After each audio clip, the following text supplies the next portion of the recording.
আমার কোনো বাবার দেশ, দাদার দেশ বা মাসির দেশ নাই যে সেখানে গিয়ে আশ্রয় নেব। আমি এই দেশে জন্মেছি, সুখী দুঃখে এদেশেই থাকতে চাই। একথা বলেছেন বাংলাদেশ জামায়াতে ইসলামীর আমির ডাক্তার শফিকুর রহমান।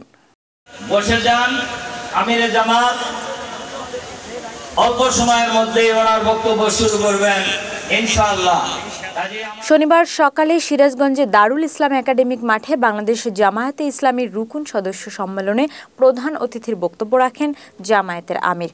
সেখানে তিনি বলেন, জামায়াত প্রতিশোধের রাজনীতিতে বিশ্বাস করে না, তাই আপনারাও কারো উপর প্রতিশোধ নেবেন না।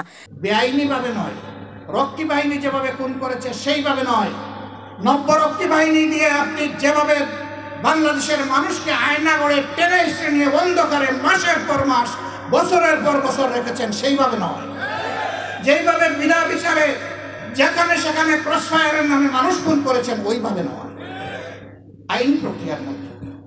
সাম্প্রদায়িক সম্প্রীতি বজায় রাখার গুরুত্ব তুলে ধরে ডাক্তার শফিকুর রহমান বলেন, আমাদের দেশে সংখ্যাগরু বা সংখ্যালঘু ইস্যু হচ্ছে সমাজকে শোষণ করার অন্যতম হাতিয়ার। তাই কোনোভাবেই সম্প্রীতি নষ্ট করা চলবে না।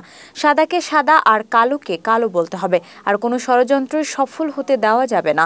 এই 15.5 বছর আপনারাও স্বাধীন ছিলেন না, ইচ্ছায় হোক অনিচ্ছায় হোক মজলুম দলগুলোর বিরুদ্ধে আপনাদের কলম এবং মুখ চলেছে।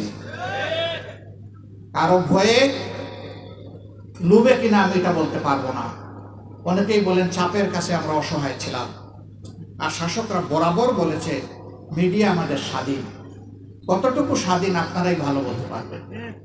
সিরাজগঞ্জ জেলা জামায়াতের আমির মাওলানা শাহিনুল আলমের সভাপতিত্বে সম্মেলনে বিশেষ অতিথি হিসেবে বক্তব্য রাখেন বাংলাদেশ জামায়াতে ইসলামীর সহকারী সেক্রেটারি জেনারেল মাওলানা রফিকুল ইসলাম খান, জেলা জামায়াতে ইসলামীর সাধারণ সম্পাদক মাওলানা জাহিদুল ইসলাম, সদর উপজেলা জামায়াতের প্রচার ও মানব সম্পদ বিষয়ক সম্পাদক অধ্যাপক শহীদুল ইসলাম প্রমুখ। এ সময় জেলার সকল উপজেলার নায়েবে আমির ও বিভিন্ন উপজেলার জামায়াত ইসলামীর রুকুন সদস্যরা উপস্থিত ছিলেন।